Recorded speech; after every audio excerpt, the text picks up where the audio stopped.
Quando a gente fala de dinheiro e finanças, a maioria das pessoas pensa logo em fórmulas matemáticas complexas, planilhas de Excel cheias de números ou em qual ação da bolsa de valores deve comprar amanhã, rentabilidade e tudo mais. A gente acredita que o sucesso financeiro depende de ser um gênio da matemática ou de ter acesso a informações privilegiadas ou ser formado em economia. Mas e se eu te dissesse que tudo isso de certa forma é equivocado e não está totalmente correto? E se a chave para uma vida financeira saudável e abundante não fosse a sua inteligência, mas sim o seu comportamento? Essa é a ideia central do livro que mudou completamente a minha forma de pensar sobre dinheiro, o livro A Psicologia Financeira do Morgan Housel. Eu li esse livro completo 2 vezes e tô lendo pela terceira vez. A primeira vez, digamos que foi um soco no estômago. A segunda foi um manual de instruções. E o que o Housel fala e mostra no livro é que as finanças são menos sobre o que você sabe e mais sobre como você age. Ele não vai te ensinar a investir melhor amanhã, ele não vai te ensinar a escolher uma ação, ele vai te ensinar a se comportar melhor hoje, que é algo muito mais importante. E é por isso que eu separei 15 lições importantes que qualquer investidor e pessoa que quer crescer financeiramente precisa saber e entender. São 15 lições para te mostrar que finanças como um todo é muito mais do que apenas saber números. Então fica comigo até o final, porque eu tenho certeza que cada lição aqui vai mudar o seu comportamento, o seu pensamento e a sua vida financeira.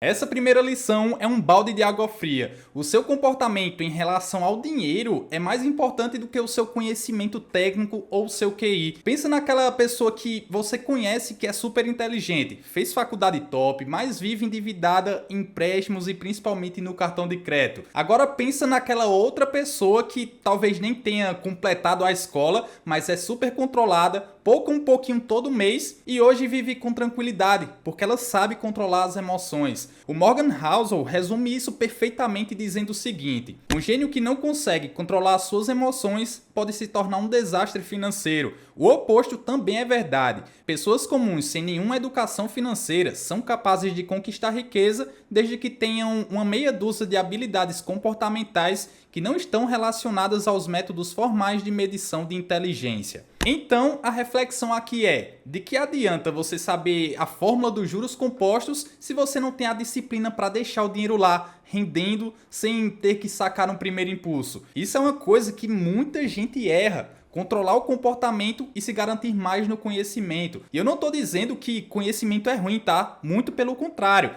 Eu sugiro que você busque os dois, conhecimento e comportamento. Assim você vai conseguir equilibrar e cuidar melhor das suas finanças. A gente tem mania de falar que o que causou o nosso sucesso foi só o nosso esforço. E quando a gente fracassa, a gente fala que foi o azar. E isso aqui é muito perigoso. Tenho certeza que você também já olhou para um bilionário e disse: ele é um gênio, ele previu tudo, por isso tem muito dinheiro. E quando alguém quebra a cara nos negócios, a gente geralmente diz que a pessoa foi irresponsável, foi burra. Mas na verdade, o mundo é complexo demais para ser só mérito ou só culpa nossa. O sucesso tem uma dose gigante de sorte e o fracasso tem uma dose gigante de risco. Sorte e risco, digamos que são duas faces da mesma moeda e elas sempre estão presentes na nossa vida financeira. Para isso, o livro traz uma frase sensacional: sorte e risco são irmãos gêmeos. São a expressão concreta de que todo resultado na vida é guiado por outras forças além do mero esforço individual. E essa lição aqui não é para te desmotivar, é para te dar humildade. Quando você reconhece que nem tudo depende só de você, você para de julgar tanto os outros pelo sucesso deles e para também de se culpar tanto pelos seus fracassos. Quando você reconhece que nem tudo depende só de você, você para de julgar tanto os outros pelo sucesso deles e para de se culpar tanto pelos seus fracassos. Então foque no que você controla. Às vezes você fez tudo certo e deu errado por azar, no caso, o risco. Às vezes você fez uma loucura e deu super certo, no caso, a sorte. Então, nessa lição, o que você precisa fazer é não ser arrogante quando ganhar, nem se destruir quando perder.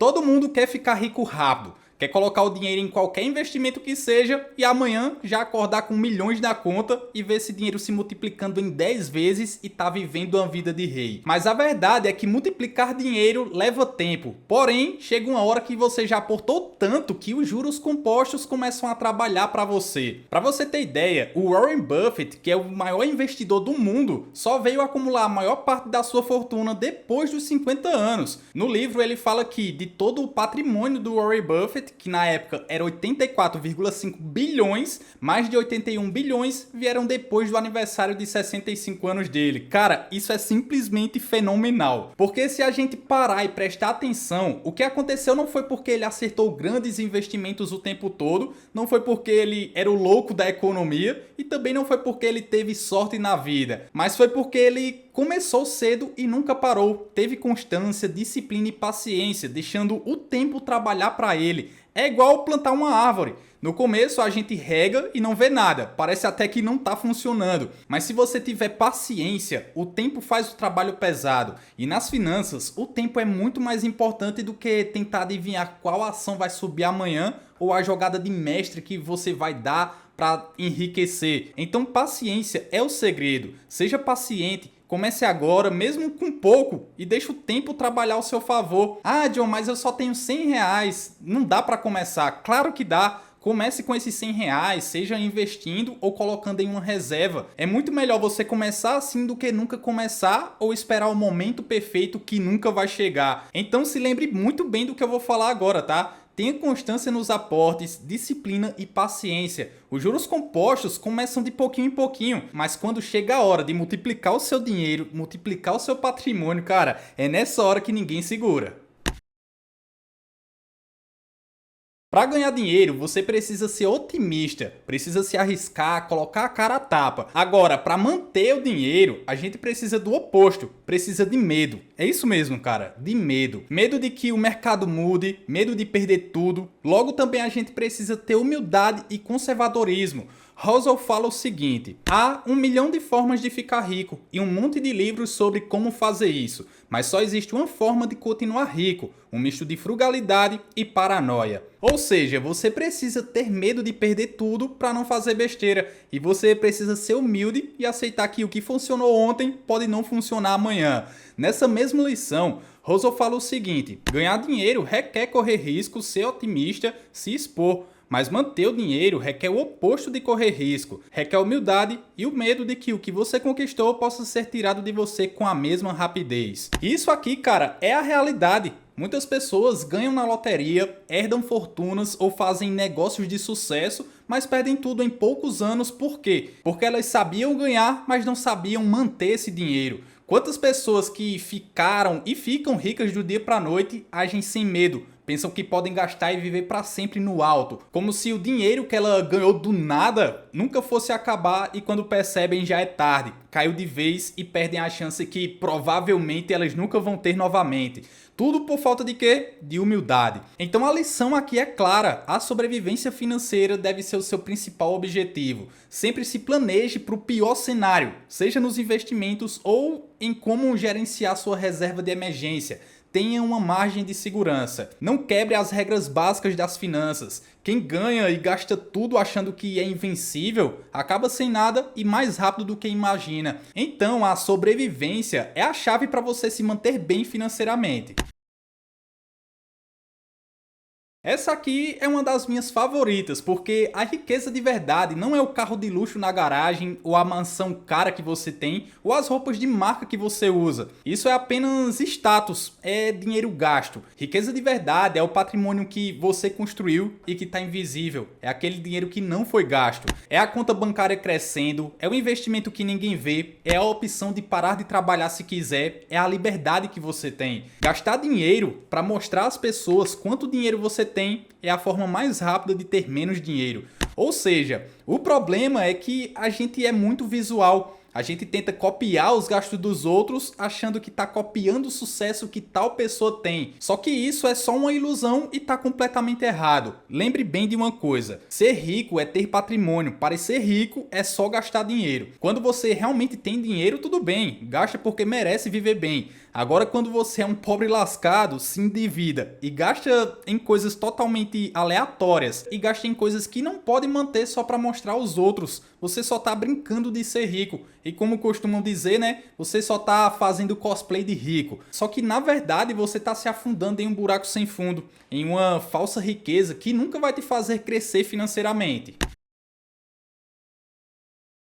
Essa lição é um complemento da anterior. Imagina só que você vê uma Ferrari passando na rua. Você provavelmente vai olhar e pensar, nossa, se eu tivesse esse carro, as pessoas iam me achar o máximo. Só que o motorista da Ferrari tá pensando que você tá admirando ele. Mas a verdade é que ninguém tá nem aí pro motorista, bora ser sincero, né? As pessoas olham para o carro e imaginam elas mesmas dirigindo. Então, trazendo pro que a gente tá mais acostumado, ninguém te admira mais só porque você tem um celular de última geração ou uma roupa de marca famosa. Algumas admiram o objeto em si e não o dono. O livro fala o seguinte: as pessoas tendem a desejar a riqueza para sinalizar aos outros que devem ser amadas e admiradas. Contudo, na realidade, esses outros muitas vezes se esquecem de admirar você, não porque não achem que a riqueza seja admirável, mas porque usam a sua riqueza como referência para o próprio desejo de serem amados e admirados. Então, meu amigo, pare de tentar impressionar os outros. Se concentre em construir riqueza real, não em parecer rico só para impressionar pessoas que no fundo não estão nem aí para você.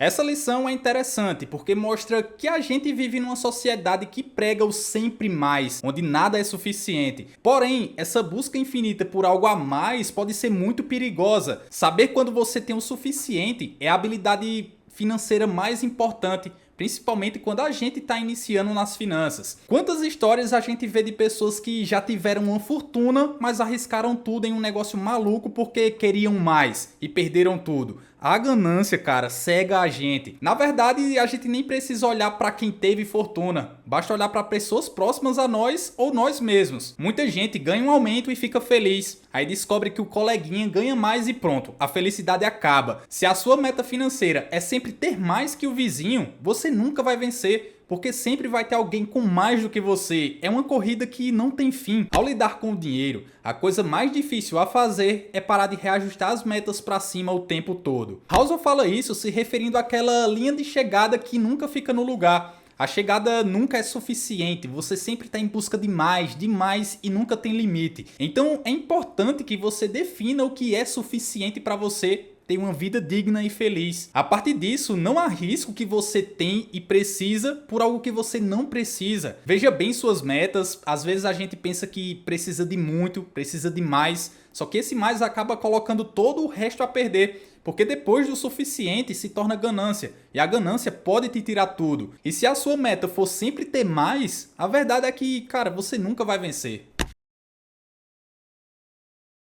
Você já percebeu que a gente adora julgar o jeito que os outros gastam dinheiro? A gente vê o vizinho comprando algo que parece inútil e pensa, cara, olha o que esse cara comprou, que loucura! Mas a verdade é que cada pessoa toma decisões financeiras baseadas na vida que teve e na época que nasceu.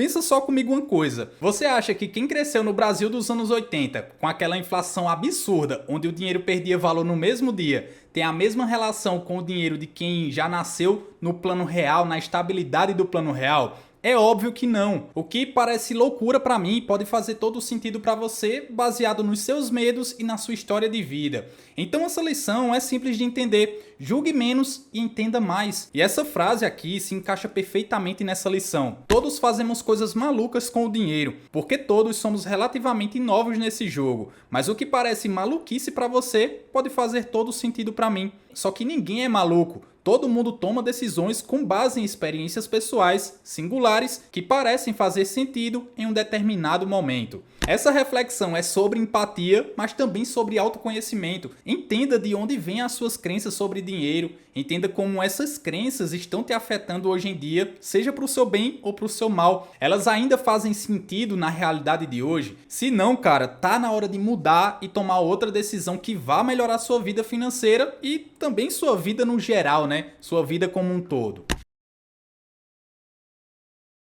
Não sei se você é assim também, mas cara, eu era muito imediatista. A maioria das pessoas são imediatistas porque a gente adora a ação, o movimento rápido, mas a realidade financeira é chata, lenta e repetitiva. É um processo que é devagar e precisa de muita paciência. O progresso financeiro de longo prazo, principalmente, é lento e gradual, mas por outro lado, as crises e as tragédias acontecem rápido demais. Se liga só, você não fica rico da noite pro dia, a menos que ganhe na loteria, o que não é um plano financeiro e também não é tão fácil assim. Mas você pode perder tudo ou uma parte significativa do seu patrimônio em uma semana de pânico no mercado financeiro. Ou sei lá, por causa de um consumo impulsivo. Cara, isso é maluco demais. No livro, Housel fala o seguinte: o progresso é lento demais para que seja percebido, enquanto os reverses, ou seja, as tragédias, acontecem rápido demais para serem ignorados. É por isso que tantas notícias ruins ganham tanta atenção. Elas são rápidas, dramáticas e impactantes. As notícias boas: fulano economizou R$100 por mês durante 30 anos e se aposentou bem. Cara, essas aqui são completamente ignoradas porque de verdade são entediantes. E a lição que eu tirei disso é que a gente precisa valorizar a consistência diária, as pequenas economias, os aportes mensais, a disciplina de não tocar naquele dinheiro investido. É essa chatice que constrói a riqueza real e duradoura. O brilho e o glamour ficam para as histórias de filmes, para os gurus da internet que prometem enriquecimento rápido. Na vida real, meu amigo, o sucesso financeiro, a liberdade financeira é construída com paciência, no silêncio e na repetição, naquela coisa chata de verdade. Então, da próxima vez que você se sente impaciente com a lentidão dos seus resultados, lembre, é exatamente nessa lentidão que a mágica de longo prazo vai acontecer. Essa é uma pergunta que já veio na minha cabeça algumas vezes. No fim das contas, para que a gente quer dinheiro? Qual é o real motivo de querer enriquecer e ser bem sucedido financeiramente falando? Será que é para comprar mais coisas? O Housel diz que não. O maior benefício do dinheiro não é comprar bens materiais, mas sim ter controle do seu próprio tempo. Poder escolher se quer trabalhar hoje ou passar a tarde com seus filhos. Poder dizer não para um chefe tóxico ou um trabalho que desgasta sua saúde. Poder fazer uma viagem sem pedir autorização, poder levar sua família para uma viagem ou para um passeio divertido, poder acordar de manhã e dizer: hoje eu posso fazer o que eu quiser, se aconteceu algum imprevisto eu posso resolver sem me estressar, sem me desesperar. Isso sim, pelo menos para mim, é riqueza. Isso sim, pelo menos para mim, é ter liberdade. A capacidade de fazer o que quiser, quando quiser, com quem quiser, por quanto tempo quiser, paga o maior dividendo que existe em finanças. Ou seja, use o seu dinheiro para comprar sua liberdade, não para se prender a um estilo de vida que exige que você trabalhe 12 horas por dia para sustentar um estilo de vida que você tem hoje. Se você ganha muito dinheiro, mas é escravo do seu trabalho, você não tem tempo para sua família, não tem tempo para viver e ainda de brinde você vive estressado. Você é apenas um assalariado bem pago, não é rico de verdade. O objetivo final do dinheiro deve ser a liberdade, não a ostentação. Então, o que é mais importante para você? Ter liberdade financeira e viver tranquilo ou ficar atolado em dívidas com bens materiais caros? Cara, é pesado, mas fica aí a reflexão.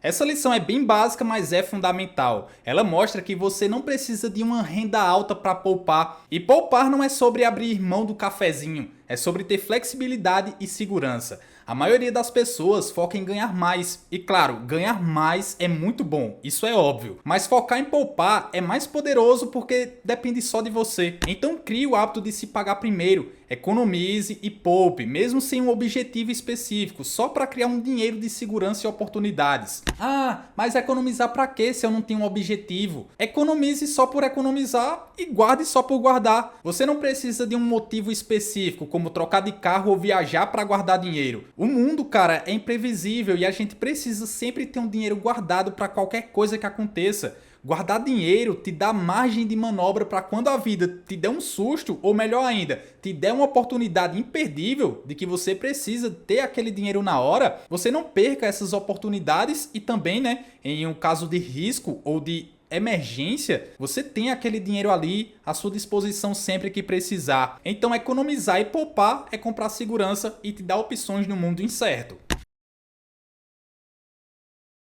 Na hora de cuidar do seu dinheiro, ser razoável é muito mais sustentável do que tentar ser puramente racional. E o que isso significa? Ser racional é olhar para uma planilha e decidir nunca mais comer fora para investir cada centavo. Matematicamente, isso faz sentido? Faz. Mas é razoável? Provavelmente não. Às vezes, a matemática diz para você investir dinheiro em vez de quitar sua casa, porque o rendimento seria muito maior. Mas se ter uma casa quitada é o que vai fazer você dormir tranquilo à noite, então quite a casa. Ser razoável é aceitar que você é humano, que você gosta de um lazer e que prefere uma estratégia que te deixa dormir tranquilo, mesmo que ela não seja matematicamente perfeita. É como ele diz no livro, você não é uma planilha, você é uma pessoa com emoções e dúvidas. E isso é completamente verdade. No mesmo capítulo, ele fala o seguinte: não tente ser friamente racional ao tomar decisões financeiras. Procure ser bastante razoável. Ser razoável é mais realista e as chances de você se manter razoável a longo prazo são maiores que o fator mais importante ao administrar o seu dinheiro. Ou seja, não se culpe por não seguir a estratégia mais produtiva do mundo. Escolha aquele caminho que você consegue manter por 10, 20 anos sem pirar. A melhor estratégia financeira é aquela que faz você manter a sanidade mental e não desistir no meio do caminho. Porque no fim das contas, cara, a paz vale mais do que qualquer porcentagem e qualquer rentabilidade. Se você está começando a investir agora, essa lição é para você. Investir é como se você estivesse em um parque de diversões e você fosse na montanha-russa. A volatilidade, os altos e baixos do mercado é o preço da entrada para a gente ter retornos maiores no longo prazo. No caso, o ingresso para ir no brinquedo.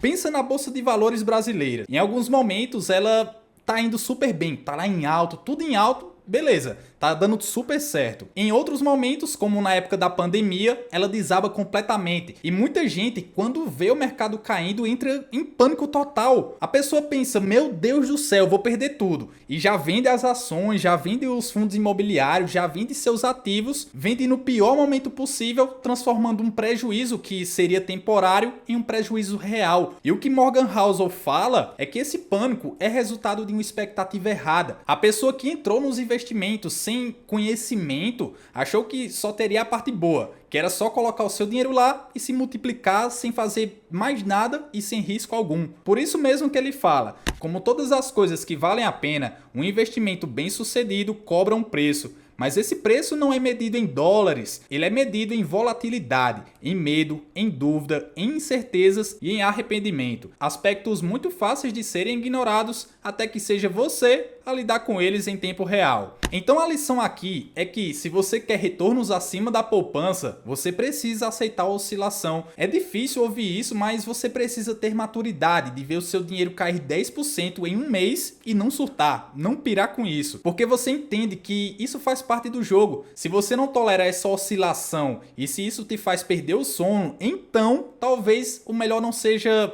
a renda variável para você. Talvez o melhor para você seja investimentos mais conservadores na renda fixa. E cara, não tem problema nenhum nisso. O mais importante é você ter um plano que você consiga seguir a longo prazo, sem que o medo te faça tomar decisões ruins. Pegando o gancho da lição anterior, essa lição que o livro traz também é super importante, porque a todo momento e em todos os lugares a gente tá vendo notícias. Liga a TV, abre portal de notícia, abre uma rede social, o que tem lá? Crise, desgraça, o mercado vai quebrar amanhã, o Brasil vai pegar fogo, as ações vão se destruir, tem toda aquela notícia ruim, aquele alarme todo. E uma coisa que chama a atenção são as histórias pessimistas. elas atraem mais atenção do que as otimistas, mas o otimismo de longo prazo costuma ser a aposta mais realista. O ser humano tem um viés para o que é ruim, é um instinto de, sei lá, sobrevivência, pode ver em qualquer coisa. Essa frase que tem no livro aqui que eu vou trazer para vocês, ela não é do Housel, mas ele usou e é de um historiador. Diz o seguinte: por razões que nunca entendi, as pessoas gostam de ouvir que o mundo está indo de ladeira abaixo. E a lição que a gente pode tirar daqui é que você filtre melhor as notícias. A maioria delas é puro sensacionalismo. Meu amigo, no Brasil sempre vai ter uma notícia ruim dizendo agora o país quebra. E se você der ouvidos a todos esses pessimistas, pode ter certeza que você nunca vai investir e vai perder o poder dos juros compostos. Então sim, é claro que a gente precisa saber o que está acontecendo de ruim e também ter uma visão otimista sobre o futuro do Brasil e do mundo a longo prazo. E é claro, né, sempre com aquele plano de segurança para o que vier a acontecer, já que a gente nunca sabe o dia de amanhã, principalmente nesse país que a gente vive. Cara, a vida é cheia de imprevistos. O Morgan Housel insiste nisso. A gente precisa de uma folga, precisa de uma margem de segurança. Você precisa planejar suas finanças para que imprevistos não destruam seu patrimônio. Então tenha uma margem de erro, ou em outras palavras, tenha uma reserva de emergência. Se você é uma pessoa que vive no limite do seu salário, qualquer imprevisto, qualquer um que seja, vira uma tragédia. Quebrou a geladeira? Tragédia. O carro pifou? Tragédia. O segredo para dormir bem é ter uma garantia. Não viva no limite, viva com folga. Fazer planos é importante, mas a parte mais importante de um plano é fazer um plano para quando o plano não estiver saindo de acordo com o plano. Se você não entendeu essa frase, volta aí, lê novamente porque ela é interessante e faz todo o sentido. Em outro vídeo eu falei de um conhecido meu que estava investindo em ações e teve que vender para pagar o cartão. A parte ruim disso é que ele vendeu no momento da queda e acabou saindo no prejuízo. Se ele tivesse uma reserva de emergência, não precisaria tirar dos investimentos para cobrir esse pagamento do cartão. E tudo isso aconteceu por quê? Porque ele não tinha um plano para quando algo de errado acontecesse, ele poder resolver. Então seja otimista nos seus planos, mas paranoico na segurança. Tenha uma margem de erro, no caso uma reserva de emergência, para que um carro quebrado ou uma, sei lá, crise econômica vier, não te tire desse jogo financeiro. Eu falei que seriam 15 lições, mas na verdade são 16. Só quem ficou até aqui vai pegar essa lição que é uma das mais importantes. Aliás, se você chegou até aqui, conto muito com o seu like aí embaixo. Morgan Housel defende a ideia que no mundo das finanças, o arroz com feijão bem feito ganha de qualquer estratégia mirabolante. A gente busca sempre a melhor ação, o melhor investimento, o pulo do gato, mas o segredo na verdade não é técnico, é mental. Você precisa parar de tentar ser um gênio financeiro e tentar apenas não ser estúpido por um longo período de tempo. Como ele diz no livro, uma boa definição de gênio investidor é a pessoa capaz de tomar uma decisão mediana enquanto todos ao seu redor estão enlouquecendo. Ou seja, a simplicidade vence. Uma estratégia simples como gastar menos do que ganha ou investir em bons ativos com frequência é muito mais fácil de manter nos momentos de crise. Quando as coisas ficam difíceis, quem tem um plano complexo acaba se confundindo e desistindo. Então a lição que a gente pega aqui é que, em vez de tentar descobrir a criptomoeda que vai explodir amanhã e você vai ficar rico, ou aquela ação perfeita que vai dar mais retorno no curto prazo, simplesmente, sei lá, coloca um valor fixo no Tesouro Direto ou em bons fundos imobiliários todo mês, faça chuva ou faça sol. No começo parece devagar, o processo realmente é lento, mas depois de 5, 10 anos, essa simplicidade começa a crescer e vencer qualquer estratégia complexa. Ou se preferir, cria uma estratégia na renda fixa em alguma caixinha, mas todos os meses faça seu aporte sem falhar. Então, para finalizar essa lição, lembre de uma coisa simples. Mude sua mentalidade e faça o arroz com feijão. Não queira complicar ou inventar moda no que já é simples. Faça o básico que funciona. Bom, espero que essas 16 lições tenham te ajudado de alguma forma. Essas são lições importantes para mim que eu só prestei bem atenção depois que eu li essa maravilha de livro aqui. Aliás, recomendo muito você ler ele, tá? Tem PDF gratuito na internet. E se você quiser comprar um livro desse, um livro físico, vou estar deixando o link dele aí no primeiro comentário fixado. Agora, me conta aí embaixo, por favor, qual dessas lições você precisa aplicar na sua vida hoje. Comenta aí que eu vou adorar ler o seu comentário e interagir com você. E se você gostou desse conteúdo, não deixe de se inscrever aqui no canal porque isso me ajuda muito a continuar compartilhando esse tipo de conteúdo. Muito obrigado pela sua companhia e eu te vejo nesse próximo vídeo aqui.